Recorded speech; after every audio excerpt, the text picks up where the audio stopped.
Alright. Hi there, folks. Today we have our Comparative Tarot study group, and I am Foxbone, and we also have Lexi Renee. And today we are doing the Magician card. Now Lexi's got the traditional Rider-Waite, so Lexi, do you want to talk about yours first? Here's my traditional Rider-Waite Magician card. Pretty old artwork. My deck's about 20 years. And I like the Magician because it's having the power to create, to meld, to make what you want in life. It's being able to take the tools and the opportunities in front of you and craft what you desire.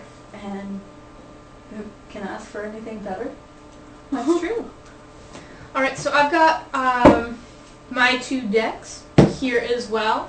I've got my two fairy tale decks. And my big colorful one has got Aladdin as its card.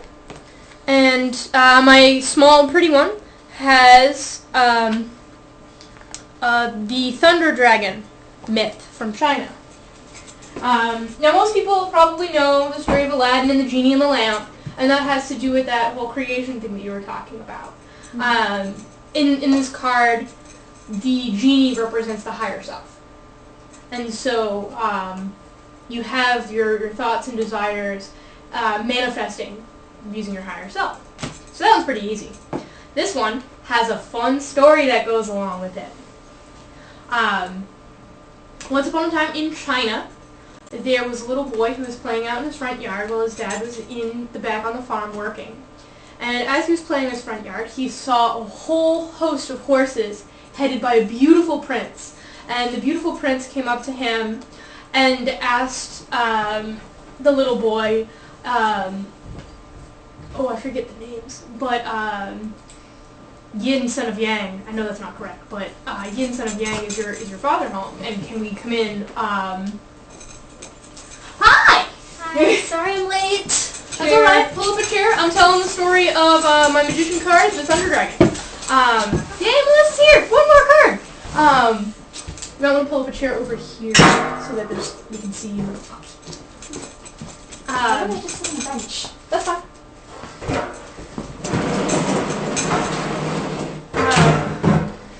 So he says, Yin, son of Yang, can I speak to your father? And so the little boy runs off and he goes and gets his father.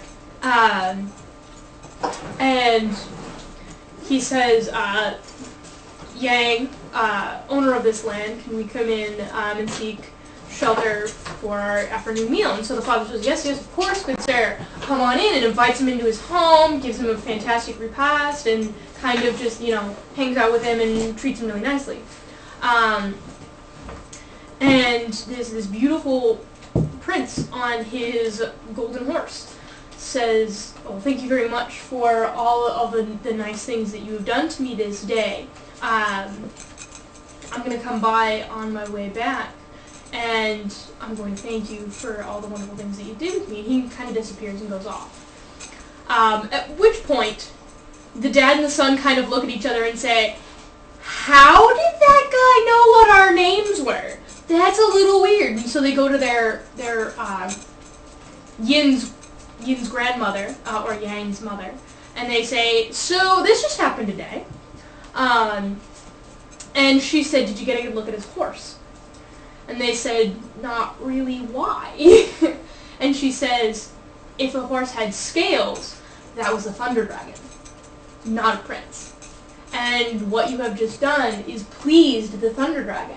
And so he's going to grant us a great boon. And so they're just kind of like, oh, okay, that's pretty awesome. And so they kind of go back to work. And then later on that day, as storm clouds are kind of coming coming back towards the farm, and they're starting to get nervous and put away all the animals and everything like that. The prince comes back. And he goes up to the little boy and he says, I wanted to thank you for for being so kind to me earlier. And he goes over to his horse and he goes up to the horse's rear end and takes a scale off the horse and hands it to the little boy. And the little boy and says thank you very much, and goes. And so the little boy has this dragon scale, and he goes back to his home and he shows his family, and his family thinks it's a great treasure. Later on in that day, a great storm comes up and just devastates the surrounding countryside. Flood waters, massive winds, all kinds of really awful thunder crashing, just awful storm. But their little farm is untouched. Not one drop of rain, not one whisper of wind touches their home, their entire land. And they're just kind of like sitting there looking around really nervously and being just like, what is going on here? And they realize that, and they look up in the sky and they see the thunder dragon very slowly circling their home. Aww. And protecting it from the storm. And then the next day, obviously, all neighbors are just like, how come their farm didn't get touched? This is ridiculous! All of our stuff is ruined! And the emperor hears of this. And he calls for that family to appear before his throne. And he asks how this miracle happened. And the little boy said that him and his family were kind to a thunder dragon, and that he was given this magical scale, and he shows it to the emperor. The emperor takes one look at it and says, you must be a very wise boy to have been given such a magnificent gift. And he gives the boy the position of head meteorologist, essentially, of the royal family. They didn't really have meteorologists then, but basically the same thing. Mm-hmm. The head weather magician of the royal court. And for as long as this boy lived, he could tell the great emperor about every storm, every flood that was going to happen, and they were able to prepare for all of them. I feel like in every fairy tale there's the grain of truth, and that sort of reminds me, in China they actually had devices where the emperor could tell where there were earthquakes in the kingdom. So knowing where disasters were in the kingdom was something that is actually historically important. Yeah. So. And so cool. That's my magician card and little story there. And you can see the little boy in an orange shirt, which represents the idea of courage and all that stuff. And he's got his little dragon scale in his box. And if you can see up here in the kind of the blue, you can see the thunder dragon. Oh, yeah. Kind of up in there. A whole bunch of little ones. I like how yours has like stories behind it. Well, it's the fairy tale deck. Mm-hmm. Or you could be like me and make up stories behind your cards, There or you go. have them remind you of characters from other stories you've read. Mm-hmm.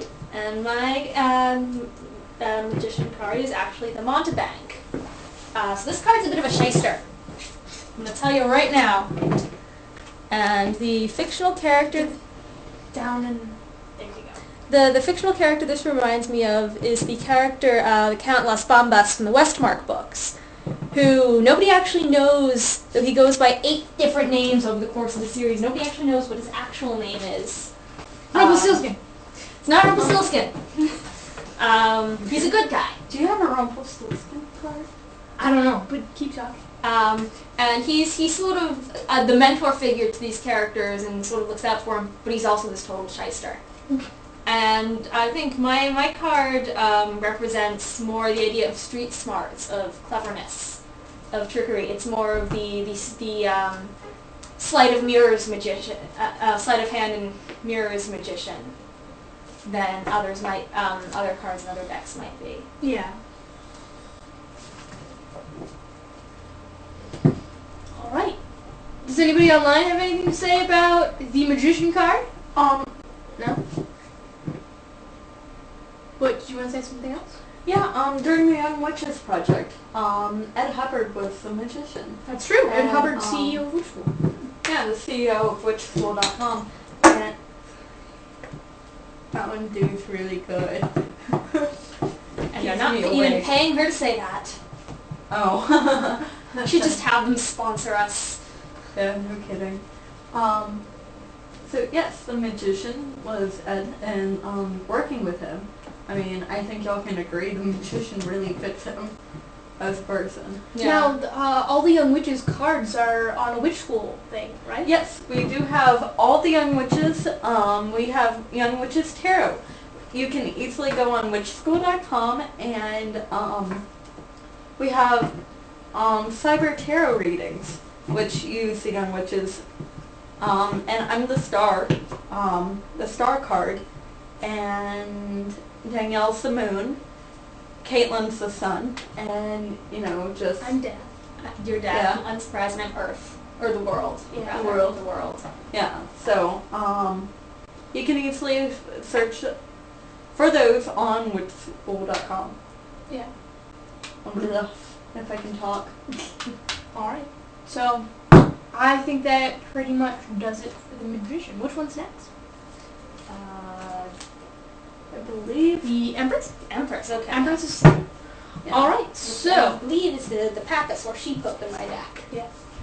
don't really know mine. I know it's Mother. I'm gonna Goose. start bringing a very old tarot card book here. Okay.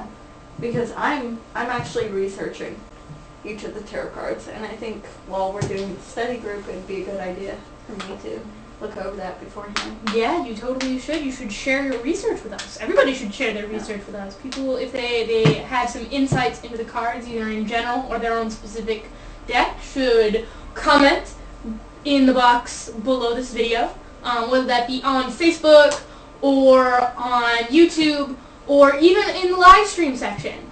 We love having comments. We love people chatting with us and sharing their own deck. You could also film a response, which Seven Moons did recently with their Crow deck. I think it was 7 Moons. For the Fool card. And Alfred's going to do for his Cthulhu deck to catch us up on his. And there are just tons of ways to interact and share, and we're all students here. We all want to learn, so share with us, and let's all learn together. See, even Wesley's here. Come here.